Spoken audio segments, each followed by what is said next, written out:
Pak Prabowo betul-betul mengungkapkan, menyampaikan fakta yang memang ditunggu oleh masyarakat Indonesia, bahwa yang menjadikan Anies gubernur DKI itu kan Pak Prabowo. Sekarang tersampaikan secara lugas oleh Pak Prabowo bahwa yang menjadikan Pak Anies gubernur adalah Pak Prabowo, dan tidak dibantah oleh Anies. Gibran Rakabuming jadi wali kota Solo dipilih oleh rakyat Solo melalui debat kandidat.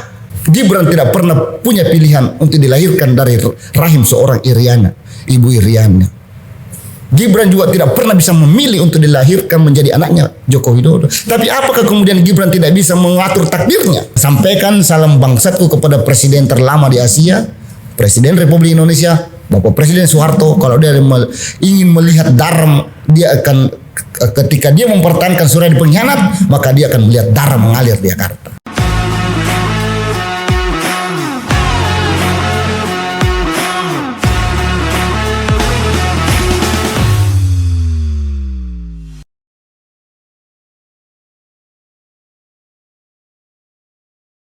Halo sahabat Tuki, kembali lagi bersama saya Wawin, tentunya di catatan jurnalis Supriyansa.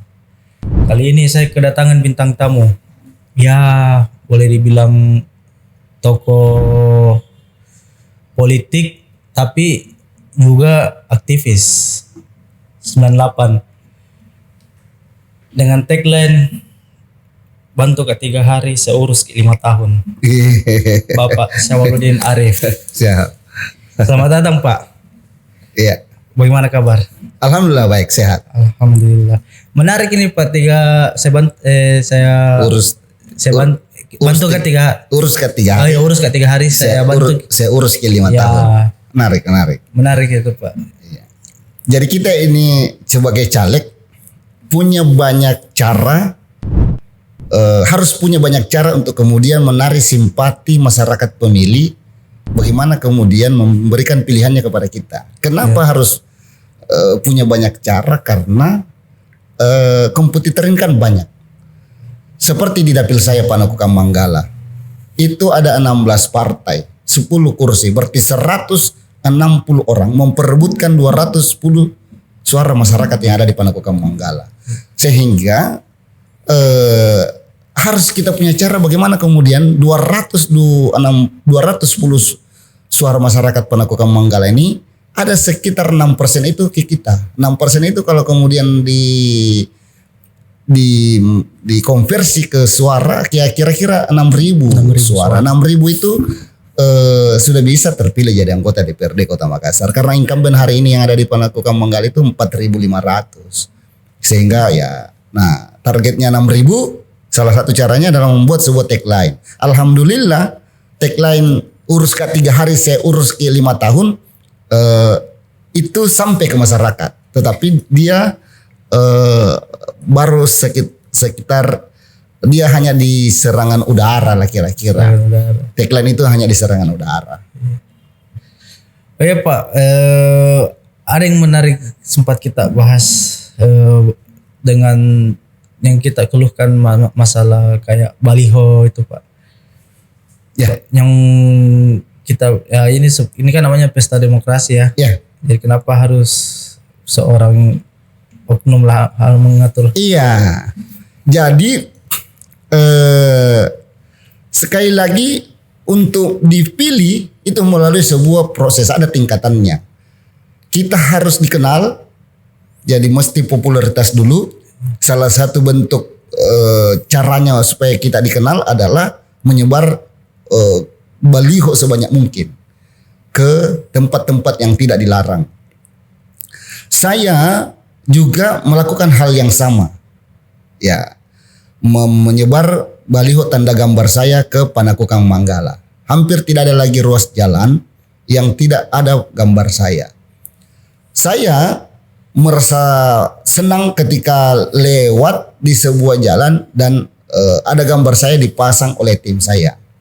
Bahkan barusan saya ini sangat senang sekali ke sini karena ada gambar saya dapat foto dan infonya dari tim bahwa ada terpasang di jalan masuk Kompleks Lili kiri dan kanan sekarang ini yang sebelah kanan hilang, ternyata masyarakat di situ memindahkannya ke sebelah kiri dengan alasan bahwa kalau dia di kanan menghalangi pandangan orang mau melewat.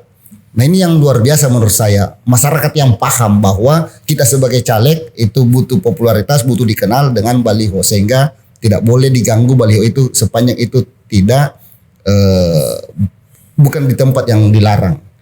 Nah ternyata juga baliho yang saya pasang di sebuah kompleks itu diturunkan.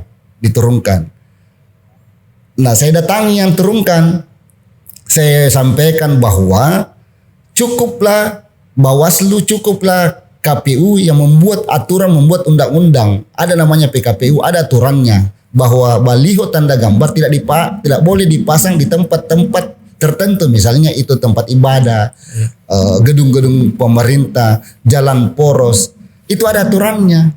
Nah kalau ada orang, oknum masyarakat yang juga melahirkan sebuah aturan baru, tidak boleh dipasang di situ yang tidak dilarang oleh PKPU tadi, maka ya tentu ini kan pesta demokrasi, ini pesta rakyat, ini butuh popularitas, tidak boleh ada pembatasan yang tidak diatur.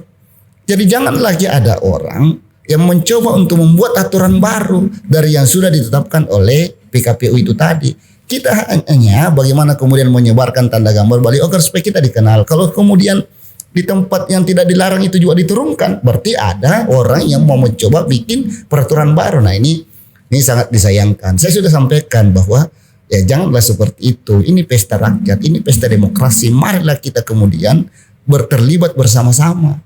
Jangan munculkan lagi pembatasan-pembatasan yang sebenarnya sudah diatur oleh PKPU.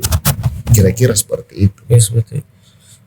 Oknumnya itu memindahkan gambar Pak karena ya menurunkan alasannya bahwa di kompleks ini tidak dibiarkan untuk memasang tanda gambar. Nah, maksud saya kompleks ini sepanjang masih di wilayah negara Republik Indonesia tidak boleh sektarian, tidak boleh kemudian menjadi sebuah kompleks yang eksklusif yang tidak boleh menerima pesta demokrasi, nggak bisa kayak gitu. Ya begitulah kira-kira masyarakat kita seperti ini.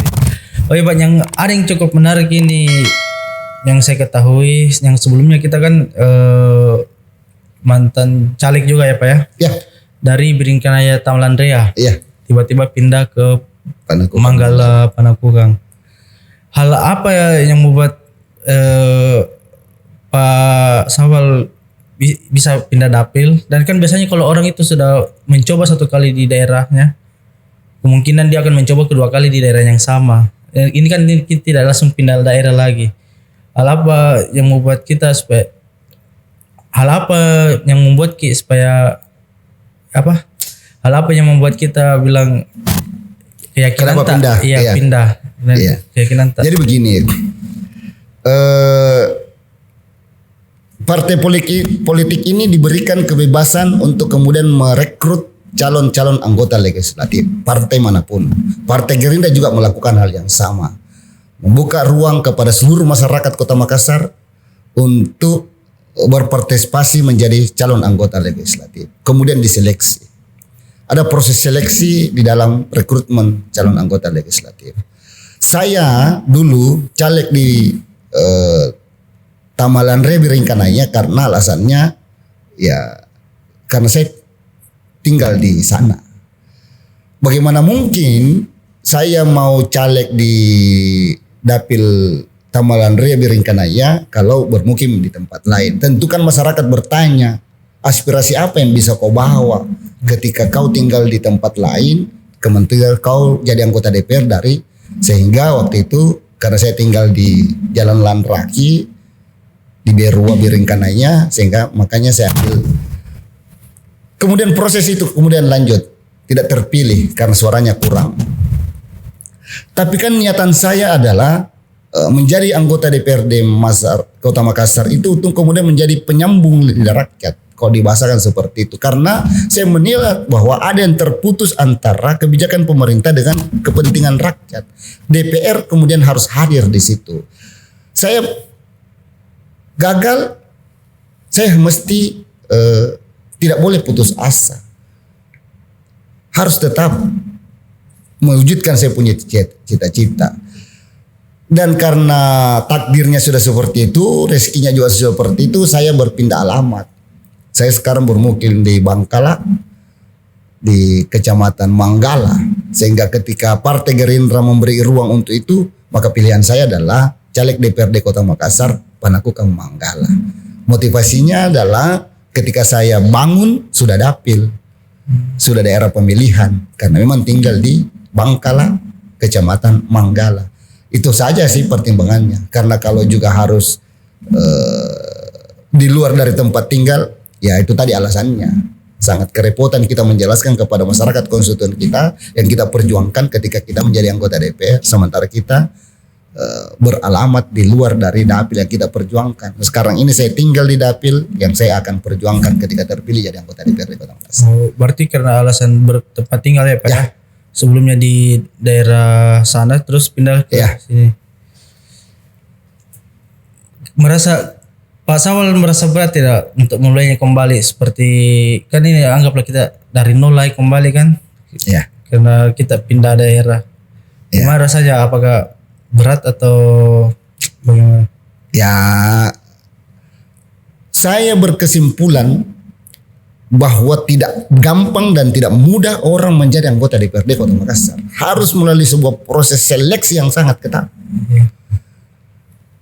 Bohong itu kalau ada orang menganggap bahwa proses pencalekan ini gampang, mudah untuk menjadi anggota DPR. Menurut saya sangat berat. Persoalan bahwa kemudian saya mulai dari nol bukan itu. Incumbent juga yang memang sudah jadi anggota DPR bisa terpilih lagi, bisa juga tidak terpilih lagi. Artinya apa? Tidak ada persoalan bahwa saya mulai dari nol atau berangkat dari yang sudah punya basis suara.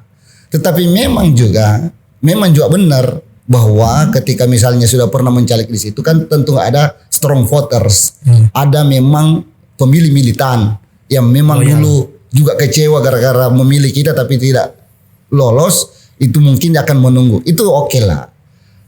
Tidak ada masalah di itu. Tetapi kemudian saya di sini lagi dengan baru memulai bahwa itu berat, sangat berat. Bahwa kesimpulan saya tidak gampang orang jadi anggota DPRD. Kenapa kemudian anggota DPR yang terpilih itu dipanggilkan yang terhormat? Karena memang tidak gampang, tidak mudah orang kemudian meraih suara yang cukup untuk mendudukannya sebagai anggota DPRD di Kota Makassar. Apa motivasi apa dalam derita ini Pak ingin kembali maju di dapil yang berbeda? Padahal kan kita sudah tahu kegagalan yang pertama. Sedangkan kita di dapil yang berbeda ini kan apakah tidak ada dalam benak kita bilang akan terjadi hal yang sama atau ada motivasi tak yang lebih tinggi lagi untuk memenangkan? Luar biasa ini. Sudah mulai menggali kita punya. Jadi perasaan saya ini soalnya saya terpilih. Karena untuk keterpilihan itu kan memang harus muncul dari dalam dan saya merasakan itu. Bahwa kemudian ditanya apa motivasinya, saya melihat bahwa motivasi saya menjadi anggota DPRD, menjadi caleg di dapil manapun, termasuk di dapil yang baru saya masuki ini, itu tadi bahwa saya menganggap bahwa ada kegagalan yang dimiliki oleh anggota DPR hari ini. Ada yang tidak jalan, ada hal yang terputus antara kebijakan pemerintah dengan kepentingan masyarakat yang tidak dijembatani oleh anggota DPR hari ini. Seandainya 50 anggota DPR di Kota Makassar ini atau 10 yang ada dari Panakukang Manggala ini, saya merasa bahwa dia bisa menjembatani kepentingan masyarakat Panakukang Manggala, saya tidak perlu jadi caleg. Saya tidak perlu jadi anggota DPR. Karena kenapa? Tidak perlu lagi saya mendengarkan keluhan-keluhan itu dari masyarakat. Bagaimana kemudian keresahan yang dimiliki hari ini karena anggota DPR ini yang tidak jalan. Saya juga tidak tahu seperti apa caranya membuat mereka anggota DPR yang terpilih ini bisa menjembatani itu. Caranya adalah saya juga ikut sehingga saya akan buktikan bahwa saya berbeda dengan anggota DPRD yang ada sekarang. Saya tidak mau lagi, insya Allah kalau saya terpilih, saya tidak mau lagi ada keluhan hari ini yang ada di masyarakat Panakukang Manggala yang dikeluhkan karena tidak berbuatnya anggota DPR hari ini, dan insya Allah ketika saya terpilih maka semua jawaban-jawaban yang diinginkan itu saya bisa lakukan. Ya kira-kira itu. Itulah yang kalau terpilih saya urus 5 tahun. Makanya bahasanya urus ke 3 hari, saya urus ke 5 tahun. 3 hari saja saya urus 5 tahun dengan 100 item urusan. Iya. Dengan 100 item urusan, semua urusan yang bisa diurus oleh anggota DPR. Tapi ingat, ini urus, bukan dibayarkan. Iya. Ya, kira-kira kayak gitu. Oke, menarik Pak yang kita katakan tidak jalan ini anggota DPR karena keresahan masyarakat kan, tidak ada yang menjembatani, putus jembatannya lah. Hal yang sederhana, contoh seperti apa yang boleh kita katakan tadinya? Kebetulan saya di Panakukang Manggala. Iya. Panakukang Manggala ini kan salah satu tempat pembuangan sampah. Iya. Ya, hampir tiap hari masyarakat di Taman Apa di sana aksi demonstrasi. Kenapa? Ada hal yang terputus yang tidak dijembatani oleh anggota DPR. Coba bayangkan, Taman Apa ini menjadi tempat pembuangan sampah akhir. Sementara untuk membangun sebuah tempat pembuangan sampah modern itu di tempat lain. Sampah kotornya dibuang di Taman Apa, kemudian yang setelah itu digiring yang bersihnya. Ini kan maksud saya tidak masuk akal. Wajar kalau masyarakat di Taman Apa hari ini kemudian aksi demonstrasi menggugat kebijakan pemerintah. Bertahun-tahun kau ambil tanah rakyat, kau kuasai dia punya lahan untuk membuang sampah. Memang itu sampah juga perlu memang tempat, tetapi ketika kau bangun sebuah pembuangan yang lebih modern, kau tinggalkan Taman Apa. Nah ini tugas salah satu kursi DPR. Itu satu. Panakukang Manggala ini juga rawan banjir kalau hujan. Iya. Karena kenapa? Ada drainase ini yang sedimentasinya sekian, tapi tidak dilakukan penggalian. Ini anggota DPR harus suarakan itu karena disuarakan oleh masyarakat. Memang bukan tugas DPR untuk kemudian, tapi ini kan tugas pemerintah. Tapi yang menjembatani antara keluhan masyarakat itu harusnya tidak jalan ini DPR, tidak jalan. Belum lagi yang lain-lain. Begitu kira-kira sehingga kemudian saya tertarik untuk kemudian mau mengurus yang kayak gitu-gitu. Menarik. Karena memang sampah tidak ada solusinya itu kalau saya lihat itu. Untuk saat ini belum ada solusinya. Karena memang jangan dia saya tinggal Manggala bau. Biasa saja tinggal di rumah mertua, baunya juga sampai di pengayuman. Sampai bau. Harus ada solusi. Tidak masuk akal tidak ada solusi, Pak. Sampahnya orang sama. Masa hanya di Taman Apa yang bau sampahnya sampai ke rumahnya mertua di negara lain atau di kota-kota lain pasti ada caranya, pasti ada. Nah ini yang tidak sampai caranya. Ya tugas pemerintah kemudian mencari cara itu yang didorong oleh DPR. Mungkin ini dorongannya ini yang lemah sehingga kemudian pemerintah kota belum menemukan cara itu. Masa kita menyuruh masyarakat menikmati bau sampah dan lain-lain sebagainya? Nggak bisa begitu. Mungkin turuk ya. Mungkin juga. Ngeteh dulu Pak, ngeteh dulu. Iya, enak sekali tehnya aduh. Berbeda kalau kita minum teh di tempat lain dengan kita minum di Ayauki. Masuk. Oke Pak, program-program apa yang kita akan bawakan ketika nanti terpilih jadi anggota DPR? Kan pasti ada satu terobosan atau inovasi tak? Ya, enggak bisa begitu. Ini memang kadang-kadang tidak dipahami. Anggota DPR ini dia kan legislatif. Iya, mendengarkan. Tapi kan pasti ada satu yang yang penting sampai dulu lah. Iya. Saya dipahami dulu bahwa eksekutif, legislatif. Iya. Jadi dia punya tugas dan fungsi jelas. Dia hanya pengawasan, legislasi dan budgeting, menyusun anggaran. Kemudian melakukan pengawasan tentang pembangunan yang dilakukan oleh pemerintah dan legislasi. 3 itu aja tugasnya. Dia tidak punya program. Anggota DPR itu tidak punya program. Tetapi ya punya semangat dan punya motivasi.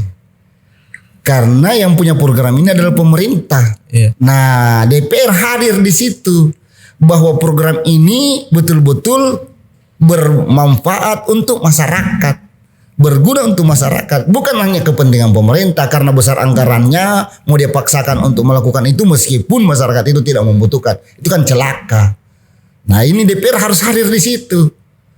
Mengingatkan bahwa tidak cocok ini kau bangun di sini. Cocoknya dia DPR lah kira-kira. Ya hingga PDIP tidak melakukan. Ya cukup dengan tagline saja bahwa saya urus ke 3 hari. Urus ke 3 hari, saya urus ke 5 tahun. Nah, tidak ada program. Hanya saya akan mendorong terus program pemerintah untuk pro rakyat.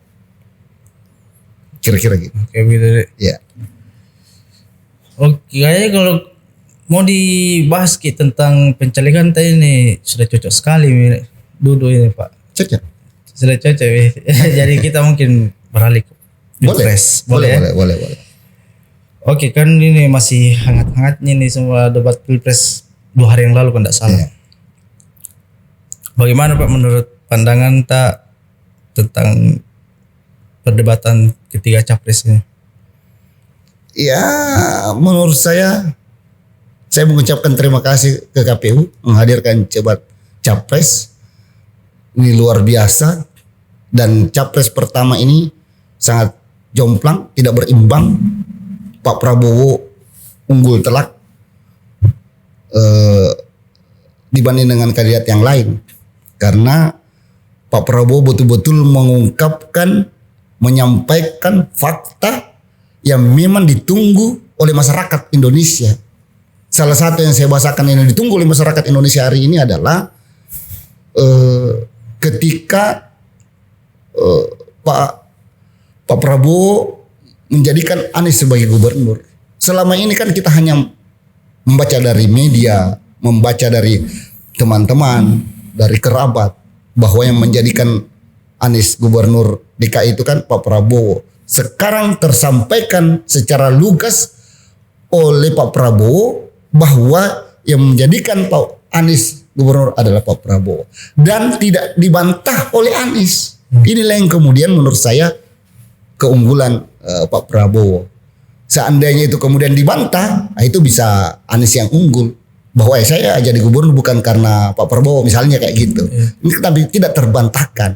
Berarti betul. Nah, masyarakat Indonesia kemudian membuktikan dugaannya selama ini bahwa betul Pak Prabowo yang menjadi. Itu salah satu. Karena debat ini mengarahkannya ke arah itu. Kenapa saya bilang debat ini mengarahkan ke hal-hal seperti itu saja? Karena waktu yang dibutuhkan hanya 2 menit, tidak bisa kita jelaskan tentang sebuah program untuk Indonesia ini. 270 juta rakyat Indonesia berbicara dengan 2 menit itu tidak masuk akal. Sementara program-program Prabowo Gibran ini sangat luar biasa. Tentang kemanusiaan, tentang hukum dan HAM, tentang politik, tentang demokrasi. Banyak. Baru judulnya saja sudah selesai. Sementara tegas aturannya 2 menit saja. Sehingga yang dilakukan Pak Prabowo adalah menjelaskan apa yang ditunggu oleh masyarakat hari ini. Kira-kira begitu. Membuat saya sangat bangga, sangat senang melihat hari ini penampilan Pak Prabowo di debat pertama itu. Oh ya, yang kemarin itu kan kayak di ulti apa ya, kayak serangan baliknya ketika Anies Baswedan berkata ini politik dinasti katanya, makanya langsung dibantah sama Pak Prabowo. Kau aja oposisi saya bisa jadikan jadi gubernur kan, kalau kurang lebih kayak begitu ya kemarin. Iya, di Indonesia tidak ada politik dinasti. Iya. Kita harus pahami bahwa politik dinasti itu tidak ada di Indonesia. Negara kita negara demokratis. Di mana dinastinya? Karena untuk menjadi wali kota Makassar, untuk menjadi bupati Goa, itu Pak Adnan dipilih oleh rakyat. Bahwa kemudian diusung oleh partai politik itu melalui proses seleksi. Gibran Rakabuming jadi wali kota Solo dipilih oleh rakyat Solo melalui debat kandidat.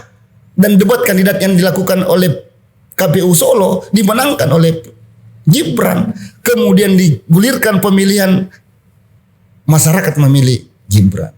prosesnya juga diusung oleh partai politik melalui juga proses yang sangat selektif, tidak serta-merta. Bahwa kemudian ada yang menduga bahwa proses yang terjadi di Solo sehingga Gibran jadi wali kota karena anaknya presiden.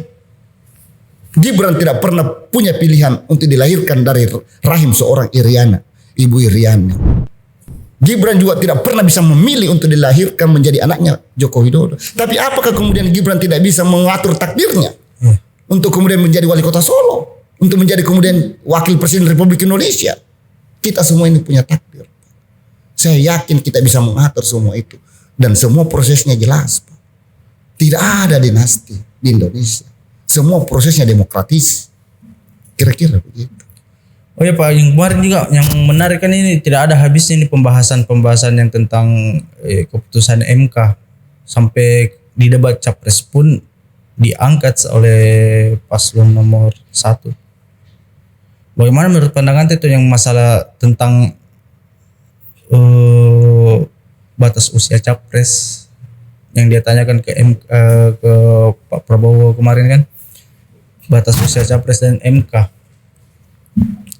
Yang pertama, saya ingin mengatakan bahwa hampir separuh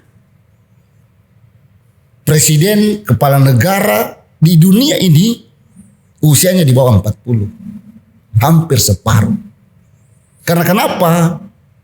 Karena masyarakat di dunia ini juga menganggap bahwa bukan hanya Indonesia saja ini, bahwa masa depan bangsanya itu ada di tangan pemuda. Makanya presidennya, perdana menterinya itu di bawah 40, hampir separuh di dunia ini. Sehingga pilihannya Indonesia hari ini menjadikan Gibran sebagai wakil presiden menurut saya sangat tepat. Bahwa ada proses yang dipertanyakan. Ingat, dulu sebelum 10 tahun lalu sudah seperti itu Indonesia ini. Di undang-undangnya bahwa calon wakil presiden itu umurnya 35 tahun. Lalu kemudian dirubah menjadi 40 tahun. Yang merubah ini adalah DPR bersama pemerintah.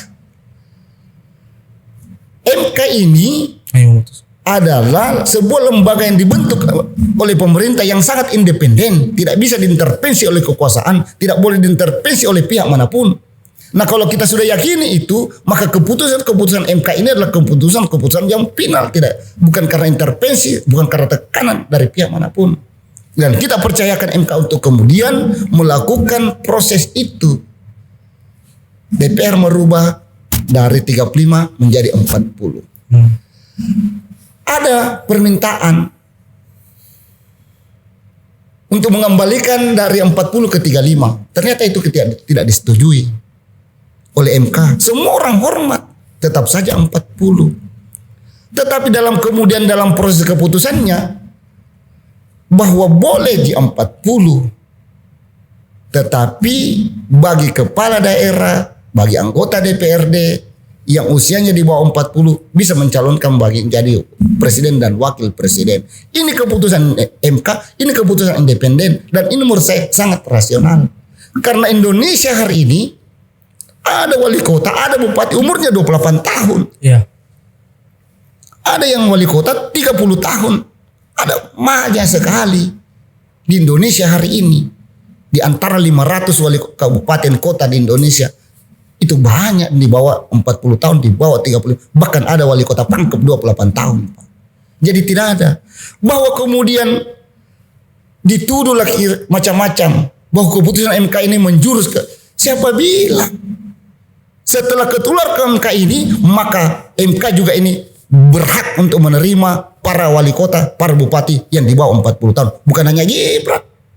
Tapi ternyata kemudian setelah proses penjaringan, proses seleksi, hanya Gibran yang diterima oleh partai politik. Coba kalau yang lain juga diterima oleh partai politik, mau tidak menerima? Nah, kan kayak gitu. Lalu kemudian disalahkan bahwa ada proses yang salah. Nggak bisa, ini keputusan yang independen. Tidak ada satupun kekuatan yang bisa mengintervensi. Jadi guys, kan ini kemarin yang masalah keputusan MK ya, karena dibilang ada paman, dan ketika pada saat paman dinonaktifkan ada peninjauan ulang kalau tidak salah ya. Ada peninjauan ulang, 9 hakim tetap memutuskan tolak. Ya artinya itu tidak ada masalah, clear ya. Clear berarti karena kan yang dipermasalahkan ini istilah paman. Ketika paman tidak terlibat ya tetap ditolak. Ya, artinya Independen, Pak. Independen. Karena memang juga biar dicuci satu lautan ini paman tidak bisa karena memang paman kebetulan saja dia Pak Usman ini jadi ketua MK waktu itu tidak bisa dia adalah paman tapi setelah berhenti tapi tetap status paman apakah keputusannya juga kemudian berubah kan sama artinya apa bukan karena paman ini independen tidak bisa diintervensi Pak. Kita harus yakini itu bahwa MK ini independen. Oke, kemarin debat capres Pak ya 3. Kemungkinan juga ada debat cawapres. Bagaimana menurut kita coba mendengarkan dari seorang Pak Syawal tentang Gibran. Karena banyak yang menunggu menarik dinantikan ini kepada semua masyarakat ini debat-debat cawapresnya ini. Betul. Tapi kan berbeda-beda cara nunggunya kita. Ya. Kalau saya mendorong agar supaya ada debat cawapres. Sangat menunggu supaya ada debat cawapres. Yang lain juga begitu. Tapi kan yang lain ini barangkali menunggu untuk kemudian melihat kelemahan sisi lemahnya seorang Gibran. Kalau saya justru menunggu ada debat capres, berharap ada debat cawapres dan pasti akan insya Allah akan dimenangkan oleh Gibran Rakabuming dalam debat cawapres. Kenapa? Gibran sudah pernah punya pengalaman melakukan debat kandidat. Kedua cawapres 1 dan 3 ini belum pernah melakukan debat kandidat. Waktu Gibran mendebat kandidat jadi wali kota Solo dimenangkan oleh Gibran. Itu sudah ada seleksi Pak. Sudah pernah melakukan itu. Banyak orang yang meragukan kemampuan Gibran. Kalau saya justru saya bangga dengan Gibran dan saya tidak akan pernah meragukan kemampuannya. Baru SMA seorang Gibran sudah di Singapura. Tidak bisa orang sekolah di Singapura kalau tupelnya di bawah 500. SMA sudah di Singapura. Lalu kemudian pergi di Australia Pak. Jadi kemampuannya Gibran menurut saya di atas rata-rata. Apalagi soal debat. Oke, kita akan lihat nanti. Saya akan melihat dan kita akan saksikan bagaimana kehebatan dan kemampuan Gibran dalam debat kandidat cawapres yang belum punya dialami oleh kedua cawapres yang lain. Tidak pernah menjadi kepala negara sehingga kepala daerah sehingga belum pernah melakukan debat. Nah kita lihat debat yang dilahirkan oleh KPU ini seperti apa nanti kita lihat. Saya akan menganggap bahwa akan dimenangkan oleh Gibran. Oke Pak Syawal, bagaimana menurut pandangan ketika nanti Prabowo Gibran terpilih, seorang anak muda kita dalam sejarah mempunyai wapres. Bagaimana menurut pandangan ini akan dibawa kemana negara ini ketika dipimpin anak muda? Bos, negara ini bukan baru 5 tahun. Kita sudah merdeka 78 tahun. Kita sudah punya 7 presiden. Ini presiden yang ke-8. Tidak ada lagi keraguan, kemunduran yang ada dalam maju. Yang ada adalah masa depan. 2045 itu keemasan. Dan itu adalah tagline yang dimiliki oleh Prabowo Gibran. Gibran ini adalah perpanjangan tangan generasi muda hari ini. Adalah harapan rakyat Indonesia hari ini. Bahwa Indonesia ini di tangan pemuda. Di tangan generasi muda. Dan Gibran ini menjadi simbol generasi muda hari ini. Tidak ada keraguan soal itu. Bahwa ketika Prabowo Gibran memenangkan Pilpres 2024, maka Indonesia emas 2045. Saya yakin itu. Karena kenapa? Kemampuan kepemimpinan dimiliki oleh Pak Prabowo, di backup oleh anak muda seorang Gibran, akan lebih indah Indonesia ini.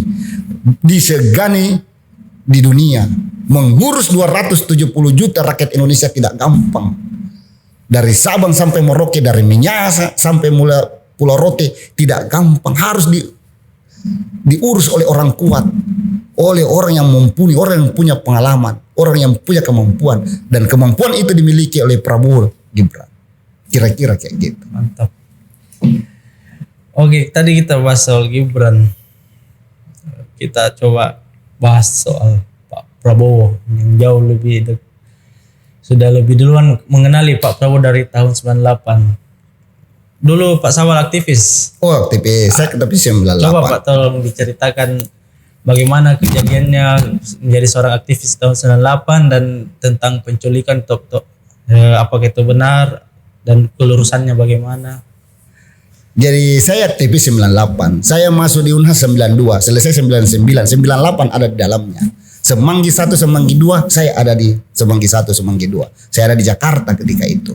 Karena saya seorang aktivis, semua momen-momen itu saya harus lalui. Kerusuhan 27 Juli, Jalan Diponegoro, saya juga hadir di mimbar demokrasi. Saya salah satu pembicara di mimbar demokrasi ketika Pak Presiden mau menjadikan Suryadi pengkhianat ini menggantikan Megawati. Pangdamnya Agung Gumelar, sintelnya itu namanya Pak Gautama. Tahan saya 9 jam, diinterogasi, lalu kemudian dikembalikan ke kampus. Kenapa kemudian tahun di 98 itu saya sudah kenal dengan Pak Prabowo. Tanggal 12 Februari Pius Lustri Lanang ditangkap, diculik oleh tim Mawar. Tanggal 14 Februari saya bikin aksi demonstrasi, saya giring 300 mahasiswa UNAS ke Petarani PT Telkom. Saya tutup PT Telkom. Bebaskan Pius. Saya bentangkan spanduk 6 meter, bebaskan Pius. Karena saya melihat bahwa Pius ini adalah simbol gerakan waktu itu. Pius Lustri Lanang. Tanggal 16 Februari Pak Prabowo datang ke Kostrad. Di antara, kalau saya tidak salah, 11 atau 12 orang yang ada dalam ruangan, termasuk saya, termasuk Pak Prabowo, saya dibawa oleh Pak Gautama, dijemput di Ramsis, dibawa ke Kostrad untuk mendengarkan penjelasan Pak Prabowo. Saya dengar di situ Pak Prabowo di tahun 98 sudah bicara tentang Indonesia. Saya sudah kenal di situ. Kenapa kemudian ketika harus bicara tentang Prabowo Gibran hari ini, saya sangat paham karena saya sudah kenal dengan Prabowo sejak 98. Dan saya bergabung di Partai Gerindra karena motivasi itu. Saya melihat bahwa karakter Indonesia ada di karakter Prabowo Subianto. Makanya kemudian saya sangat bangga. Saya ini juru bicara Gerindra Provinsi Sulsel. Saya tidak masuk menjadi TKD Prabowo Gibran karena saya caleg. Untuk menjadi anggota TKD tidak boleh caleg. Tetapi kemudian ketika ada diskusi soal Prabowo Gibran, saya tertarik untuk kemudian menjelaskan bagaimana kemudian Prabowo Gibran bisa memenangkan Pilpres 2024. Kira-kira kayak gitu. Oke Pak, kasus penculikan. Kita berbicara kasus penculikan waktu itu.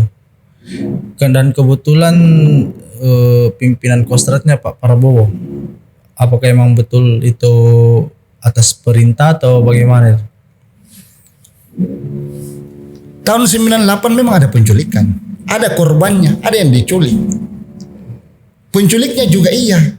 Sudah melalui proses hukuman penculiknya.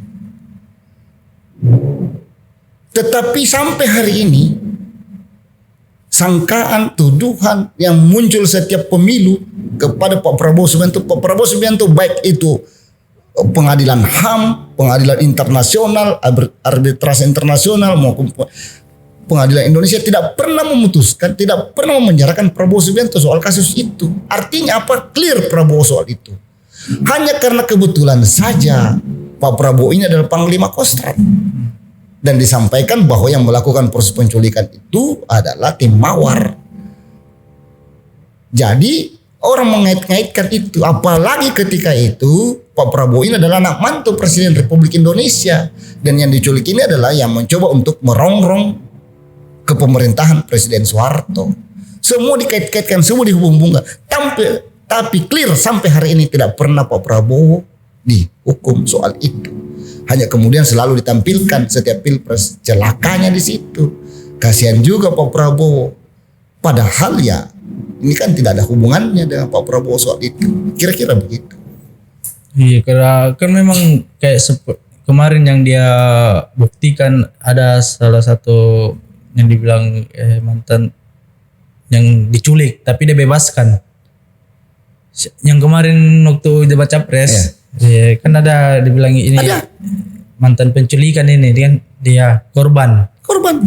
Turun Yang ada adalah Pak Prabowo justru membebaskan. Iya. Berusaha untuk kemudian membebaskan. Bagaimana mungkin tuduhan diberikan kepada Pak Prabowo sementara Pak Prabowo justru membebaskan orang yang diculik. Iya. Pius Listerlana menjadi anggota DPR RI dari Partai Gerindra.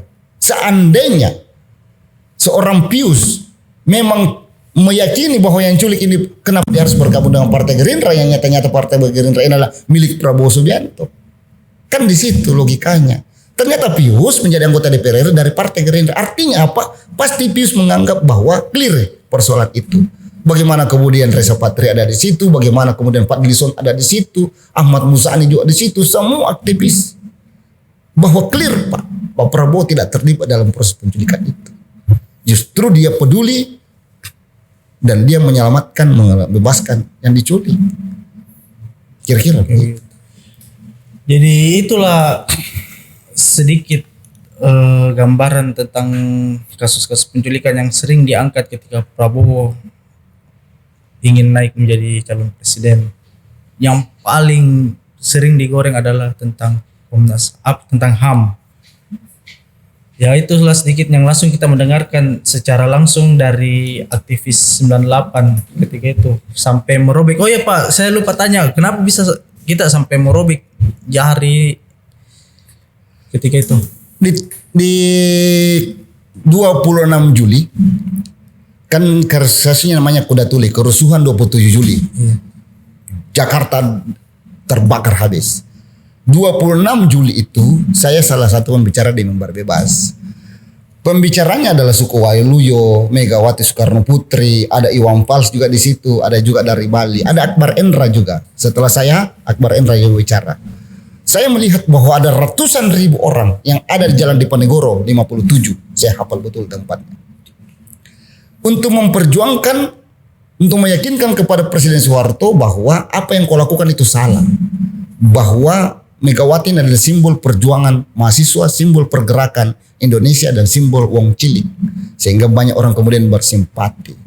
Saya waktu itu aktivis juga punya ide, saya harus ambil poin di mimbar demokrasi ini. Saya tidak boleh menjadi pembicara yang datar-datar saja. Saya tidak boleh tampil di mimbar demokrasi di Jalan Diponegoro 57 Jakarta sekretariat PDIP. Tidak boleh sebagai pembicara yang biasa-biasa.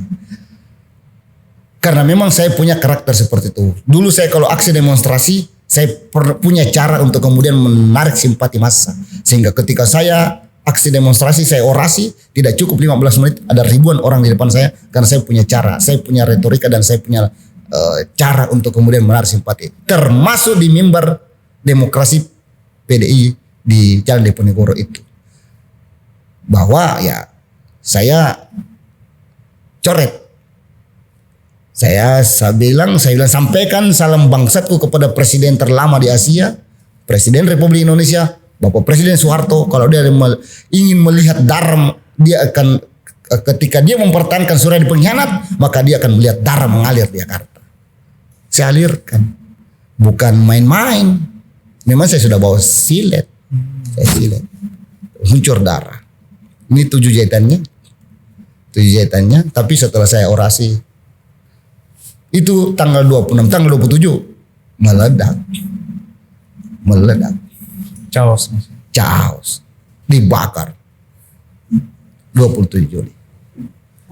Bukannya waktu itu Pak yang bertentangan terhadap pemerintah diambil satu-satu ya kalau tidak salah.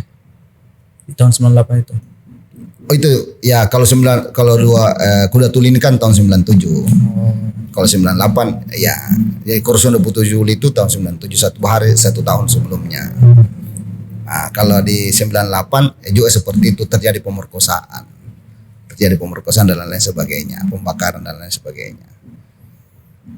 Oke, cukup menarik pembahasan. Kalau kita mau bahas lebih panjang kayaknya tidak cukup waktunya. Itulah sedikit cerita tentang aktivis, betul-betul aktivis ya. Kita banyak juga orang yang hanya menyaksikan dibilang dirinya aktivis. Seperti itu. Oke Pak, saya akan menyebutkan salah satu tiga nama calon presiden, mau capres ataupun cawapres, dan Pak Syawal boleh memberikan satu kata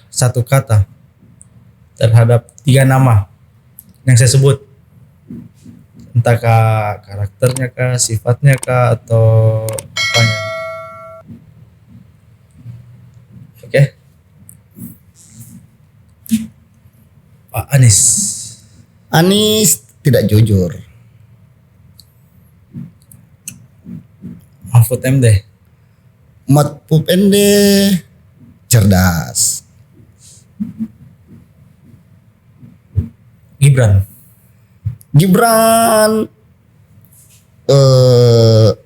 cakep. Oke. Terima kasih Pak Syawal Arif telah hadir di catatan jurnalis Okrensa. Sebelum menutupi percakapan kita hari ini, boleh Pak Syawal untuk closing statement. Ber-KTP Indonesia itu biasa. Pergi ke TPS tanggal 24 April 2024 itu juga biasa. Tetapi kalau kau punya KTP, pergi memilih di TPS dan memilih Prabowo Gibran, itu yang luar biasa. Kira-kira begitu. Coba Mi.